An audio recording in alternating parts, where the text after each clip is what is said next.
The success education hub. The success education hub में आपका स्वागत है। आज हम लोग इरिटेरिया के वस्तुनिष्ठ अध्ययन का सामान्य अध्ययन का जो 5000 का सेट आया था उसका दूसरा हम लोग देखने के लिए जा रहे हैं सेट, प्रैक्टिस सेट। ये कौन सा है? हमारा दूसरा प्रैक्टिस सेट होगा। तो इस दूसरे प्रैक्टिस सेट को हम लोग देखेंगे बारी बारी से, सारे क्वेश्चंस को देखेंगे। आपको मैं बताते चलूँ कि यह जो बुक है बहुत ही बेस्ट बुक है बिहार पुलिस के लिए। बिहार पुलिस, दरोगा या फिर जो शिक्षक बहाली आया है टीचर्स रिक्रूटमेंट वाला, यानी कि टीआरई वाला जो है, उसके रिगार्डिंग बहुत ही बेस्ट सारे क्वेश्चन का सेट है, क्योंकि इसमें वही सारे क्वेश्चन है जो प्रीवियस ईयर में ऑलरेडी पूछ चुका है बीपीएससी के माध्यम से, या फिर अन्य एग्जाम में जो क्वेश्चन पूछा गया वही क्वेश्चन है जो बार बार रिपीट करता है। तो चलिए हम लोग देर न करते हुए शुरू करते हैं। 50 क्वेश्चन का सेट है, सेट नंबर 2। तो देखेंगे हम लोग पहला क्वेश्चन। पहला का कौन सा क्वेश्चन है? निम्न में से कौन सा मूल अधिकार केवल भारतीय नागरिकों को प्राप्त है? तो मूल अधिकार जो होता है यह भाग 3 के अंतर्गत आता है। यह भी आपसे क्वेश्चन पूछता है कि मूल अधिकार किस भाग में है? तो भाग 3, संविधान के भाग 3 में मूल अधिकार कितना से कितना तक है? तो 12 से आर्टिकल 12 से 35 तक मूल अधिकार होता है। चलिए इसमें देखते हैं, ये 15 भी है, 16 भी है, 19 भी है, यानी कि ये सब के सब जो है सो मूल अधिकार के अंतर्गत आता है जो केवल भारतीय नागरिकों को प्राप्त होता है, यानी कि ऑप्शन नंबर हो जाएगा आपका डी। हम लोग दूसरे क्वेश्चन पे चलते हैं। दूसरा क्या कहता है? राज्यसभा के सदस्यों का कार्यकाल 4 वर्ष का होता है, नहीं 6 वर्ष का होता है। उसके बाद कह रहे राज्यसभा के लिए कम से कम 35 वर्ष आयु होना चाहिए, नहीं 30 वर्ष की आयु होनी चाहिए। राज्यसभा स्थायी सदस्य है, बिल्कुल सही बात है, लेकिन इसके 1/4 सदस्य नहीं 1/3 सदस्य प्रति 2 वर्ष पर मुक्त होते हैं। यानी कि आपका क्या हो जाएगा? इसमें क्या कर रहा है? उपरोक्त कथनों में से कौन सा गलत है? तो गलत कौन सा है? इनकी पहला भी गलत, दूसरा भी गलत और तीसरा भी गलत, यानी कि उपरोक्त सभी के सभी क्या है? गलत क्वेश्चन हो जाएंगे। हम लोग चलते हैं अगला क्वेश्चन में। 3 नंबर क्वेश्चन क्या कहता है? 3 नंबर क्वेश्चन आपके सामने, धन विधेयक को राज्यसभा में अधिकतम कितने दिनों तक रोक सकता है? तो यह हो जाएगा आपका 14 दिन, कि केवल और केवल 14 दिन तक ही धन विधेयक को रोका जा सकता है। अगला देखिएगा, हाँ यहाँ पर एक क्वेश्चन और मैं पूछ लूँ कि धन विधेयक जो है किस, यानी कि अधिकतम जो है सो 14 दिनों तक रोक सकता है राज्यसभा, लेकिन किस सभा में लाया जाता है? तो केवल और केवल लोकसभा में ही धन विधेयक को पेश किया जाता है, ना कि राज्यसभा में। यह क्वेश्चन भी कई बार आ चुका है। चलिए आगे हम चलते हैं। 4 नंबर क्वेश्चन क्या कहता है? कोई व्यक्ति उच्च न्यायालय का न्यायाधीश नियुक्त होने का पात्र होगा, यानी कि कोई भी व्यक्ति जो है सो हाई कोर्ट का न्यायाधीश बनना चाहता है तो उसके लिए क्या होना चाहिए? कम से कम 10 वर्षों तक न्यायिक पद धारण किया हो, यानी कि न्यायिक पद पर हो। उसके बाद या फिर लगातार 10 वर्ष तक उच्च न्यायालय में कोई भी अधिवक्ता रहा हो, या फिर किसी भी न्यायालय का 10 वर्ष तक अधिवक्ता रहा हो, यानी कि 10 वर्ष तक वहाँ क्या रहा हो? एडवोकेट रहा हो, तभी वह बन सकता है। बिल्कुल सही बात है। अगला क्या कहता है? आयु 35 वर्ष होना चाहिए, नहीं ऐसा कोई क्राइटेरिया नहीं दिया गया है कि आयु 35 वर्ष होगा तभी होगा, यानी कि केवल और केवल एक सही है आपका। चलिए 5वां चलते हैं। वित्तीय आपात घोषणा का अनुमोदन करने वाले संकल्प सदन के दोनों सदनों द्वारा कितने माह के भीतर होना चाहिए? तो यह होना चाहिए 2 माह के भीतर जो है इसको संकल्प हो जाना चाहिए। चलिए अगला देखिएगा। 6 नंबर क्वेश्चन क्या कहता है? भारत में पहली बार केंद्र सरकार के विरुद्ध लोकसभा में अविश्वास प्रस्ताव कब लाया गया था? तो 1963 में लाया गया था, जब हमारे वाजपेयी जी की सरकार थी। अगला देखिएगा 7 नंबर क्वेश्चन क्या कहता है? राज्य के नीति निर्देशक तत्व के प्रवर्तन के लिए किस अनुच्छेद में उपबंध किया गया है? तो डीपीएसपी यानी कि भाग 4, ये किस भाग का है होगा? भाग 4 के अंतर्गत आता है नीति निर्देशक तत्व, और इसमें कितने होता है? 36 से 51 तक होता है, आर्टिकल 36 से 51 तक। तो यानी कि ये हो जाएगा आपका क्या चीज़? प्रवर्तन के लिए किस अनुच्छेद में उपबंध है? तो प्रवर्तन के लिए अनुच्छेद 37 में उपबंध किया गया है, यानी कि आपका हो जाएगा ऑप्शन नंबर ए। अगला क्वेश्चन हम लोग चलते हैं 8 नंबर क्वेश्चन में। 8 नंबर क्वेश्चन क्या कहता है? चलैया समिति का गठन किस वर्ष किया गया था? तो चलैया समिति 1991 में गठन किया गया था। इसके बाद अगला क्वेश्चन देखते हैं, किस क्रांति का संबंध काको उत्पादन या चमड़ा उत्पादन से है? तो चमड़ा उत्पादन होता है भूरी क्रांति। चमड़ा उत्पादन कौन सा क्रांति हो जाता है? भूरी क्रांति। अगला देखिएगा, अगला क्वेश्चन क्या कहता है आपका, एक धन जो आसानी से विदेश से आता है लेकिन आसानी से चला जाता है, यह किस प्रकार का धन होता है? यह हॉट मनी कहलाता है। कौन सा मनी कहलाता है? हॉट मनी के नाम से जाना जाता है। चलिए, यानी अगला क्वेश्चन देखिएगा, हम लोग अगला क्वेश्चन पे चलते हैं। गन्ने का उचित और पारिश्रमिक मूल्य FRP अनुमोदित करता है। कौन अनुमोदित करता है? यह करता है आर्थिक मामलों पर कैबिनेट समिति जो होता है, इसी के द्वारा यह अनुमोदन किया जाता है। अगला क्वेश्चन हम लोग देखेंगे, असहयोग आंदोलन में कौन सा कार्यक्रम शामिल नहीं था? तो असहयोग आंदोलन में सरकारी पदों का त्याग, बिल्कुल सही बात है, किया गया था। विदेशी माल का बहिष्कार किया गया था। अदालतों का वकीलों का द्वारा बहिष्कार, ये भी किया गया था। लेकिन सरकारी वाहनों में यात्रा करने पर पाबंदी नहीं थी, यानी कि आपका ऑप्शन यही हो जाएगा कि क्यों? क्योंकि कह रहा है शामिल नहीं है। तो शामिल नहीं है तो कौन सा? यात्रा पर पाबंदी नहीं थी।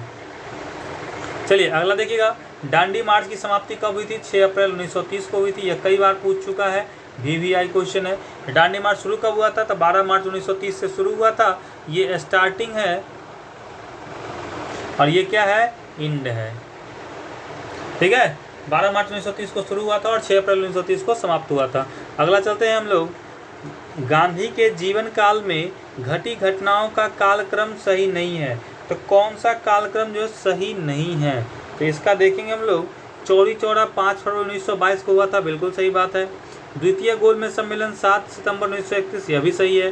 पूना समझौता 24 सितंबर 1932 को हुआ था, यह भी सही है। भारत छोड़ो आंदोलन 23 मार्च 1942 को, यह गलत है कि भारत छोड़ो आंदोलन 23 मार्च 1942 को नहीं हुआ था, यानी कि आपका सही ऑप्शन यही हो जाएगा। ये सब के सब क्या? क्यों? क्योंकि नहीं है कह रहा है, इसलिए ऑप्शन नंबर डी हो जाएगा आपका। 15 नंबर क्वेश्चन चलते हैं। 15 नंबर क्वेश्चन क्या कहता है? आज़ाद हिंद फौज के साथ सुभाष चंद्र बोस ने सिंगापुर में स्वतंत्र रूप से भारत की अस्थायी सरकार का गठन कब किया था? तो सिंगापुर में अस्थायी सरकार का गठन जो था 21 अक्टूबर 1943 को किए थे। कौन? सुभाष चंद्र बोस के द्वारा किया गया था। अगला देखिए, सती प्रथा का उन्मूलन किया गया, कब किया गया था? 1829 के 17वें नियम के द्वारा। 1829 के नियम 17 के द्वारा यह किया गया था। सती प्रथा का अंत किसने किया था? लॉर्ड विलियम बेंटिक के सहयोग से किसने किए थे? लॉर्ड विलियम बेंटिक और राजा राम मोहन राय के द्वारा यह अंत किया गया था। 17 नंबर क्वेश्चन देखिएगा, बहावियों के विरुद्ध विद्रोह को कुचलने का श्रेय किस गवर्नर जनरल को जाता है? यह जाता है लॉर्ड एल्गिन प्रथम को। बहावी आंदोलन का प्रणेता, यह मुस्लिमों से संबंधित आंदोलन था। मुस्लिम अपनी शिक्षा के लिए यह आंदोलन किए थे, यह पटना में चला था। चलिए अगला क्वेश्चन देखते हैं। 18 नंबर क्वेश्चन क्या है? त्रिपक्षीय संघर्ष में निम्न में से कौन सा राजवंश शामिल नहीं था? तो देखिएगा, त्रिपक्षीय संघर्ष जो हुआ था इसमें पाल, राष्ट्रकूट और प्रतिहार ये तीनों शामिल थे, लेकिन पल्लव शामिल नहीं था। तो आपका हो जाएगा ऑप्शन नंबर सी। अब हम लोग अगला चलते हैं। सिंधु घाटी सभ्यता के अंतर्गत शवों को दफनाने के अवशेष मिले। इसमें शवों का सिर्फ किस दिशा में रखा जाता था? उत्तर दिशा में रखे हुए मिले। ठीक है, किस दिशा में? उत्तर दिशा में। इसको वर्तमान में भी रख सकते हैं, याद रख सकते हैं आप कि अभी भी जो होता है उत्तर के दिशा में ही जब सब रखा जाता है तो उसको उत्तर दिशा में उसका सर को रखा जाता है। चलिए, किस बौद्ध संगीति में बौद्ध धर्म 2 संप्रदायों में विभाजन हो गया था? चतुर्थ बौद्ध संगीति, जो अंतिम बौद्ध संगीति हुआ था, जो J&K में हुआ था, वहाँ पे क्या हुआ था? इस 2 भागों में विभाजन हो गया था। एक हीनयान और एक महायान शाखा बनके निकला था। 21 नंबर क्वेश्चन देखिएगा, महावीर स्वामी को किस नदी के तट पर कैवल्य की प्राप्ति हुई थी? तो ऋजुपालिका नदी के तट पर कैवल्य की प्राप्ति हुई थी।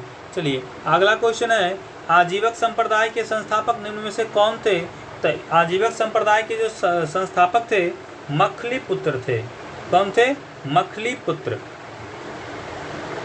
23 नंबर क्वेश्चन देखेंगे, किस मुगल शासक के शासनकाल में स्थापत्य कला का स्वर्णिम काल कहा जाता है? तो स्थापत्य कला जो था शाहजहां के काल में सबसे अधिक स्थापत्य कला का विकास हुआ, यानी कि आपका ऑप्शन नंबर हो जाएगा सी। अगला क्वेश्चन चलते हैं, मुगल काल में मुहतसिब कौन था? यह कौन था मुहतसिब? तो मुगल काल का जो मुहतसिब कहलाता था वह आपका आचरण अधिकारी होता था। कौन होता था? आचरण अधिकारी। अगला क्वेश्चन देखेंगे हम लोग, दीवान ए अर्ज, क्या चीज़? अगला क्वेश्चन है आपका, दीवान ए अर्ज किस विभाग से संबंधित था? तो दीवान ए अर्ज यानी कि आपका जो ऑप्शन हो जाएगा यह सैन्य विभाग। दीवान ए अर्ज किस विभाग से था? सैन्य विभाग से संबंधित था। अगला देखिएगा, वासवन व दसवंत किस शासक के दरबारी चित्रकार थे? तो दरबारी चित्रकार अकबर के थे। वासवन और दसवंत किस के दरबारी चित्रकार थे? अकबर के दरबारी चित्रकार थे। अगला क्वेश्चन क्या कहता है आपका, निम्न में से कौन सुमेलित नहीं है? तो देखिए, नरोरा उत्तर प्रदेश में, बिल्कुल सही बात है। कड़नकुलम कर्नाटक में न होकर के कहाँ है? तमिलनाडु में है। तमिलनाडु में कड़नकुलम है। यानी कि आपका ऑप्शन नंबर बी हो जाएगा, सही है। काकरापारा गुजरात, ये सही है।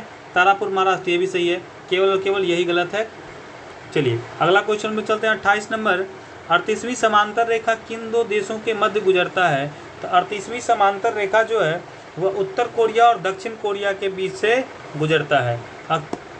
अगला क्वेश्चन देखिएगा, 29 नंबर क्वेश्चन कहता है, निम्न में से कौन एक अच्छे ईंधन के गुण नहीं है? तो गुण नहीं है, ईंधन का ऊष्मीय मान उच्च होना चाहिए, बिल्कुल ही होना चाहिए, तभी अच्छा ईंधन कहलाएगा। जलने पे ज़्यादा से ज़्यादा अवशिष्ट हो, हानिकारक गैसों का उत्सर्जन होना चाहिए, नहीं, यह जो है सो नहीं करना चाहिए। यानी कि ऑप्शन नंबर हो जाएगा बी आपका। चलिए अगला क्वेश्चन देखते हैं। अगला क्वेश्चन आपका है 30 नंबर क्वेश्चन। चलिए 30 नंबर देखेंगे, सूची 1 को सूची 2 से सुमेलित करना है हमको। क्या करना है? सूची 1 को सूची 2 से सुमेलित करना है। तो 30 का जो ऑप्शन नंबर देखिएगा, विटामिन B7। विटामिन B7 का काम क्या है? बालों को झड़ने से रोकना, बालों को झड़ने से रोकना।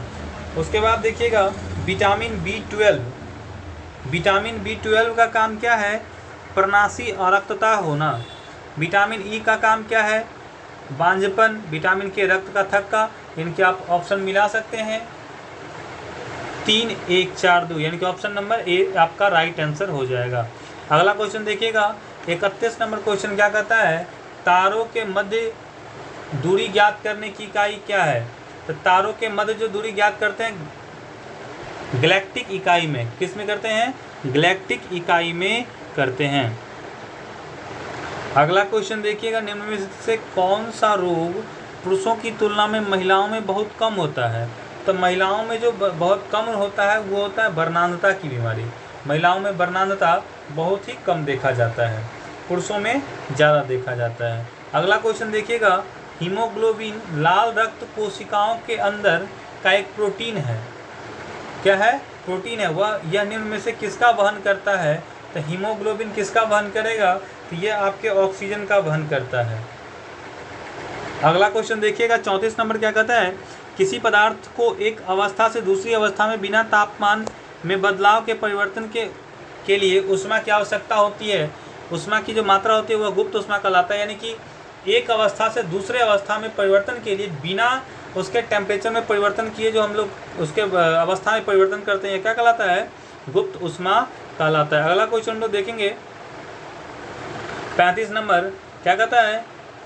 35 नंबर क्वेश्चन देखेंगे, निम्नलिखित कोशिका अंगों में से किसमें न्यूक्लिक अम्ल नहीं पाया जाता है?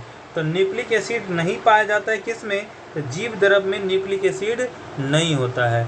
अगला क्वेश्चन देखिएगा 36 नंबर, निम्न में से कौन सा विटामिन ए का अच्छा स्रोत है? तो विटामिन ए का अच्छा स्रोत नहीं है कह रहा है। तो ये जो हो जाएगा, मछली के तेल में विटामिन ए होता है, पालक में होता है, आम में होता है, यानी कि जंतुओं के यकृत एवं गुर्दे में विटामिन ए का अच्छा स्रोत नहीं है। अगला क्वेश्चन चलते हैं हम लोग, क्योंकि ये सब वसा का स्रोत है, ये जितने भी हैं ये सब किसका स्रोत है? वसा का। चलिए अगला क्वेश्चन हम लोग चलते हैं 37 नंबर। 37 नंबर क्वेश्चन क्या कहता है? मिलान करो का क्वेश्चन है।